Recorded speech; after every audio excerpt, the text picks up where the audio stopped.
the Olympic Games.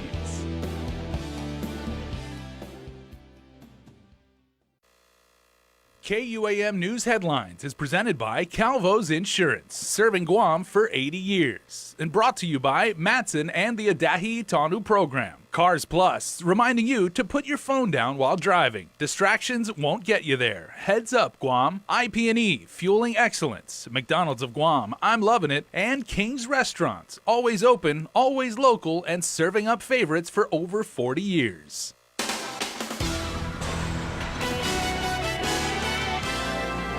Now on your primetime newscast, the governor offers reaction to the second anonymous letter addressing concerns with leadership at the Guam National Guard. Plus, that viral video of a cop sucker punching a handcuffed man has led to an investigation by the FBI. Also tonight, a man accused of sexually molesting a minor back in 2015 has been found not guilty of all charges.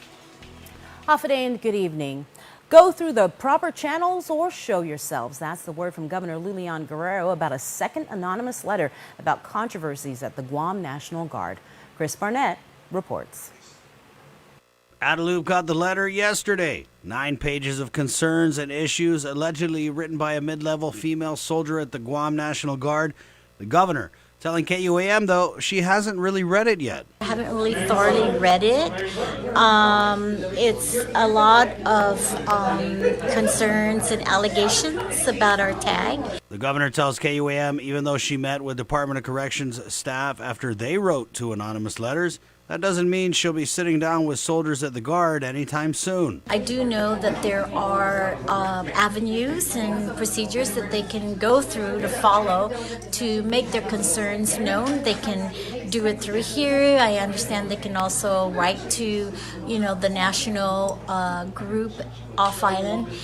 And so I encourage that be done. The governor said that meeting with the Guard presents logistical problems. Meeting with prison staff didn't. There's hundreds of military National Guard individuals, and so it becomes a much more, I think, complex way to address it in a group situation. The governor did say she plans a meeting with Adjutant General Esther Agagi to review concerns in the second letter. Agagi has not publicly said anything about either of the anonymous letters released about the Guard. The latest one saying the Guam National Guard is in a rapid state of decay. Sources close to the Guard tell KUAM Guard command staff were able to figure out who wrote the first letter by examining metadata on the Word document it was written in. Guard spokesperson Major Joe Blas confirmed the identity of the author was discovered, but that no personnel actions are planned at this time. While the second letter asked the governor to allow Guard members to meet with her in a way that protects their identities, the governor said she won't meet with anyone unless they show themselves. But that doesn't mean she doesn't hear what the Guard is saying in the letters. At a minimum, I think it's only fair that they provide me with their concerns personally, and we can go from there. I'm not saying that I am not concerned about what their issues are, because in any organization, especially with the government, those kinds of concerns about leadership, management, and so forth are not taken lightly.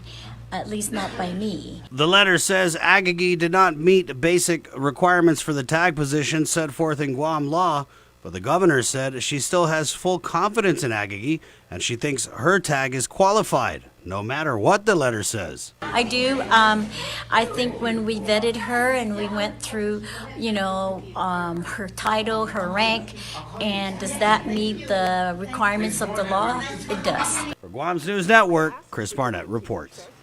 You can watch the extended interview with the governor right now on our YouTube channel at KUAM News.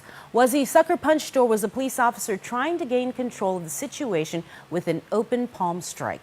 Here's more on that viral video that's led to an FBI investigation. He told police his last name was Immaculate Conception and his home address is Earth. His real name, however, is Jobert Boiser Carlos, and was the man in a viral video who was punched by a police officer while cuffed and in custody, being placed in a police car. Court documents describe what happened just prior to that incident.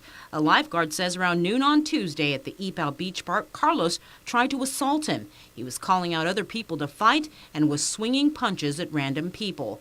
While this was happening, another officer was taking a report of a theft nearby. The victims in that case, however, confirmed he was not the suspect. On the way back to the patrol car, court documents state Carlos thrust himself backwards toward the officer and kicked the rear bumper of the patrol car. The officer then conducted an open palm strike to Carlos's abdomen to gain compliance and placed him back in the patrol car. While being transported to the Tumon-Tamuning precinct, Carlos allegedly repeatedly kicked the metal cage in the patrol car. Additionally, it appeared the suspect had older injuries to his knuckles. He told police it was from fighting at a beach in Guam, and that he is the bodyguard of Santa Papa, or the Pope, and that he defends the church from evil spirits. Carlos was charged with criminal mischief, assault, and disorderly conduct.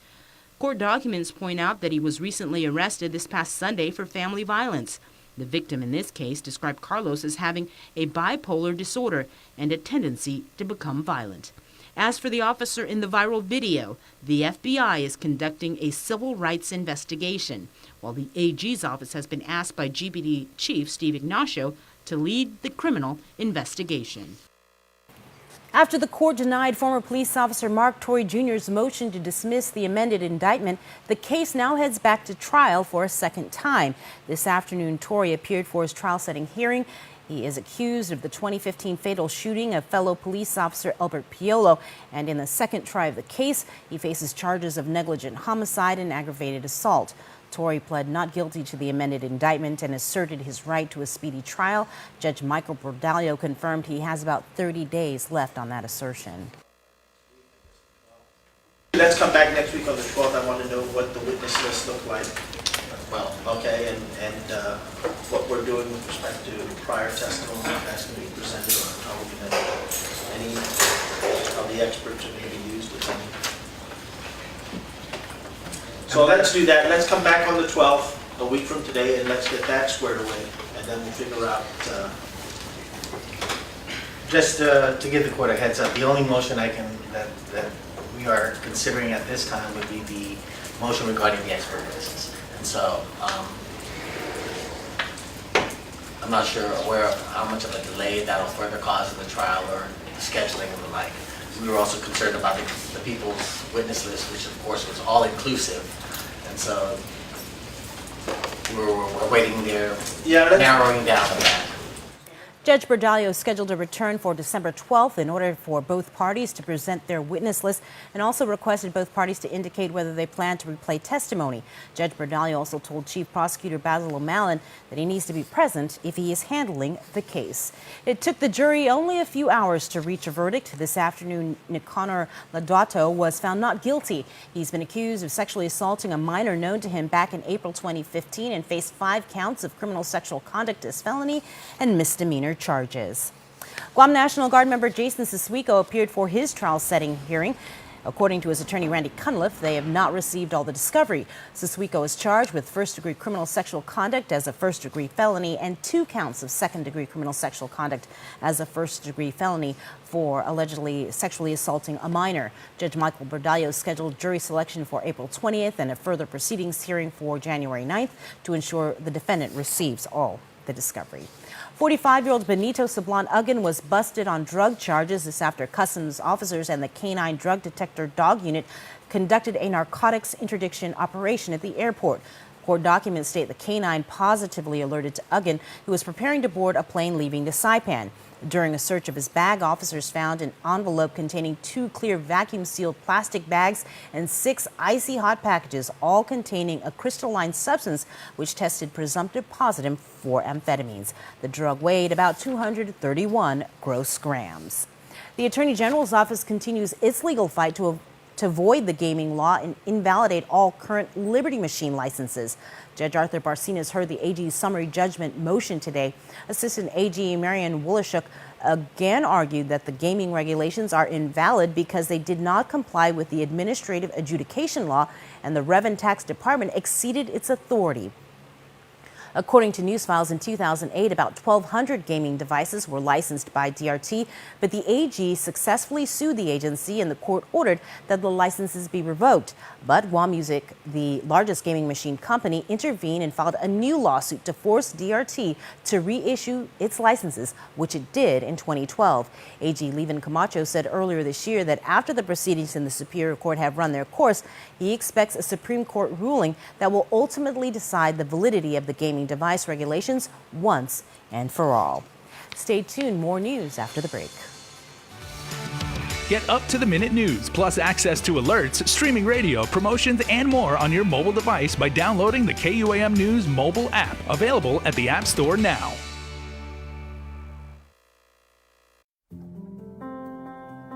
Matson is in this community. We've been in this community for decades. We're going to be in this community for decades to come. Things will get busy, things will get quiet, but we're going to be here. We're your hometown carrier. And that matters to us. Reliability is the core of our business. We take pride in ensuring that we arrive in Guam on time as scheduled. It's our local employees who understand the market, who understand the business, and provide that hard work for you each and every day. When we hold ourselves to high standards, our customers also hold us to high standards. We establish good business relationships that turn into friendships.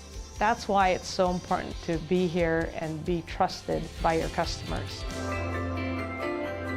We want you to trust Matson like your friend, like your family.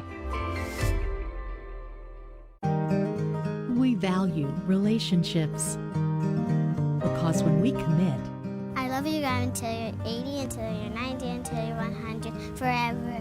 We are in it for the long run, so you can enjoy the moments that matter. Because when we commit to relationships, we never stop caring. Calvo's Select Care, health care that is always there for you. Federal employees and annuitants enroll today. The name Regalu, or gift in Chamorro, represents the generosity in the hearts of all Guamanians. More and more of our children are being removed from their homes due to child neglect, abuse, or other hardship. Let's give these kids the gift of a stable and loving home environment. Please support Igumemanaasi, which will soon open its doors to serve as an emergency foster care facility. Help us give our children a safe place to go. It's a special delivery to your inbox every week with your KUAM News Roundup, program advisories, and promotions. Sign up for the weekly KUAM Digital Digest today on KUAM.com. Afternoon, everybody, and welcome back to Prime Time. Representatives from the Judiciary of Guam appeared before lawmakers this morning during an oversight hearing. Several topics were discussed, including the protocol for release orders and the execution of search warrants. This follows a series of other oversight hearings with the Department of Corrections on a myriad of issues, including the erroneous releases of detainees and inmates. It also follows allegations by an FBI agent during the arraignment hearing of Jotnia Mayor Jesse Bloss. The FBI agent alleged that Bloss had connections to DOC, but also hinted of an active investigation into marshals at the local judiciary who were allegedly engaging in sexual intercourse with women who had active warrants. Vice Chair on the Committee on Public Safety, Vice Speaker Talina Nelson, asked for an update on the status of the judiciary's investigation into the allegation. Is that correct? Is this internal investigation completed amongst the marshals? Yes, the internal investigation is completed, Senator. And so what would prevent the information from this investigation being given out to the public? The internal investigation? Yes. Senator? Let me bring up my staff attorney. According to Judiciary of Guam staff attorney Christina Beard, the investigation, in fact, has not yet been completed. Thank you. Unfortunately, I have to correct the administrator of the courts.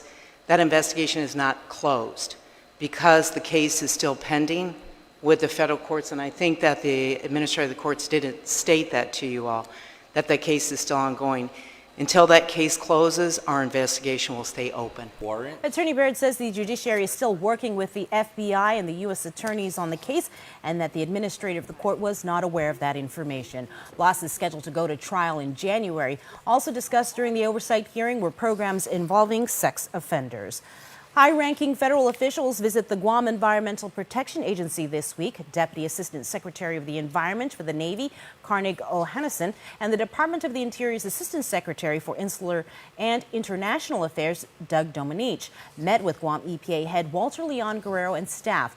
Covered in the sit-down, addressing better collaboration in the permit process for Department of Defense's military construction projects, talks on looking at regulating Guam's discharge rules relative to sea vessels discharging sewage into our waters, the investigation into Agent Orange use on Guam, and DOD activity on PFAS cleanup and mitigation. A contingent of Army Reserve medical personnel from Hawaii is planning a major medical mission for underserved communities in Guam. Representatives from the unit are here to discuss logistics for the mission that's meant to help thousands of needy patients.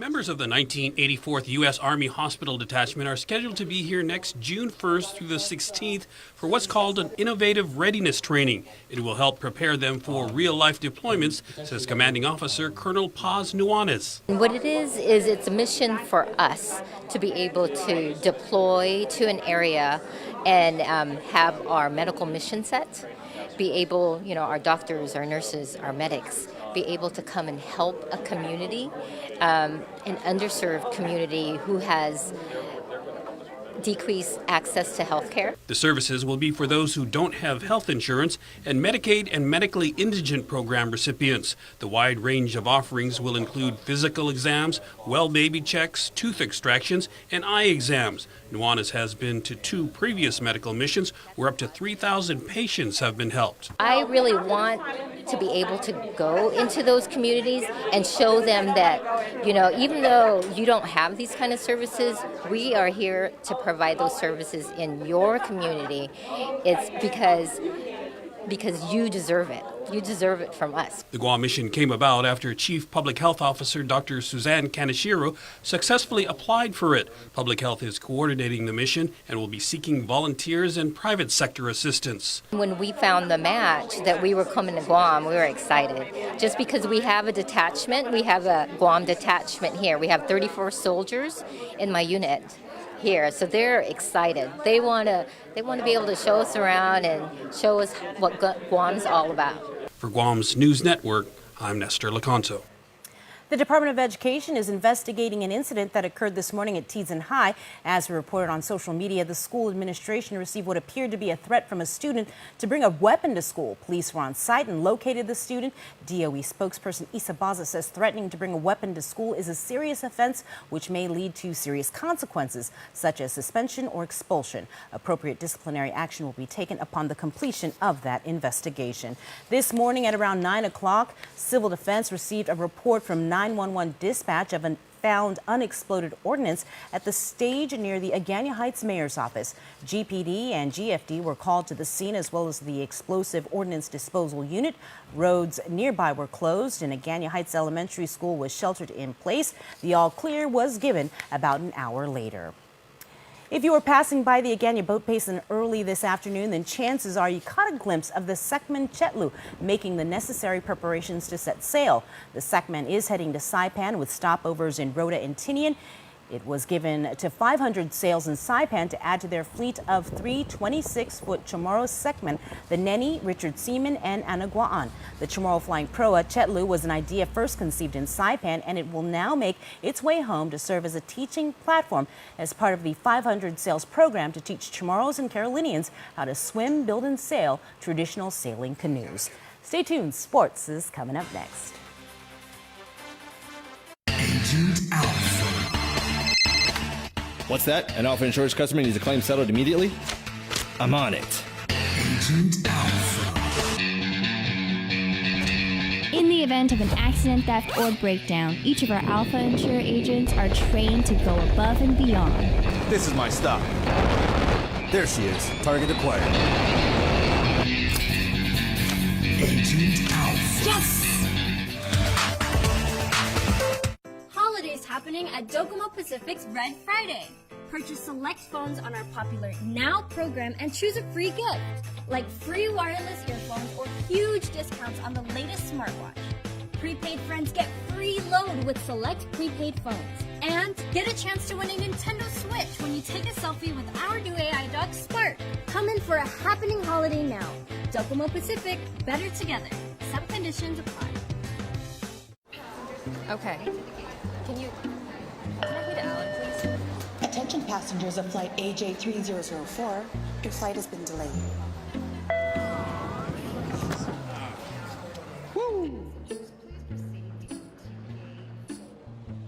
It's the flavor that makes you go, woo. McDonald's new spicy barbecue glazed tenders and chicken sandwich.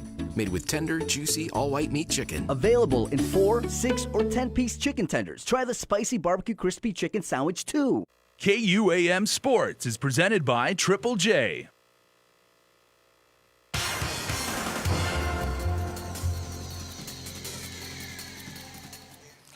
What's up, Guam? Dave Delgado here for KUAM Sports. Thanks for watching. On the way, soccer news out of the Guam Football Association. But first off, rugby news on Paige Uggan taking her talents to the next level. Check it out. Congratulations to Paige Uggan, a 2019 graduate of Notre Dame High School, for signing her letter of intent to play collegiate rugby for Mount St. Mary's. Uggan played rugby for 2 seasons at ND, making honorable mention her junior year and second team her senior year. She reached out to a few Guam girls already on the Mount St. Mary's team, asking about how they were able to get in contact with coaches out in Maryland. She just told me she reached out to the coach, so I decided to email her and then send her a highlight clip, and from that moment we just started to communicate more, and it got me here today. Paige scored 15 tries her senior season playing prop and wing for the Lady Royals. She also played volleyball, basketball, and soccer for ND. For academic, I didn't know I would receive that, but she said that we both received the academic and athletic scholarship, and it was actually a shock that I received the presidential scholarship, and I think it's just because of my good grades. Thanks to my parents for pushing me. Uggan wanted to play rugby her freshman year, but says her mom wouldn't allow her. She made a goal for herself to play her junior season, and the hard work and dedication paid off. I'm actually really happy about that. I told my parents that I didn't want them to pay anything, and I just feel really good because I worked very hard for this, and I did it on my own. Playing multiple sports in high school helped her stay on top of her schoolwork. Paige was also a member of the Junior Masakata's U16 girls national soccer team. Her advice to underclassmen: study hard and put in the work on and off the field. Paige joins Academy graduate Lavana Ray Aroman, GW graduate Alana Garcia, Ukadu graduates Hannah Rojas Rhodes, and Victoria Tamayo, who all play for the Mount. I think you should just work hard and commit. If you plan to play rugby at the next level, soccer, just put your mind to it and stay focused and do good in school. In soccer news, the Guam Football Association recently garnered the highest continental honor in football for aspiring Asian nations, the Asian Football Confederation Member Association of the Year, at the AFC Annual Awards 2019 in Hong Kong. GFA President Tino Sengil accepted the trophy, saying, "I am deeply honored to accept the AFC Member Association of the Year Aspiring Category Award for GFA, as it is testament to the commitment and effort of GFA executives, member clubs, and staff in providing opportunities through football for our local community of players, coaches, referees, officials, volunteers, and fans."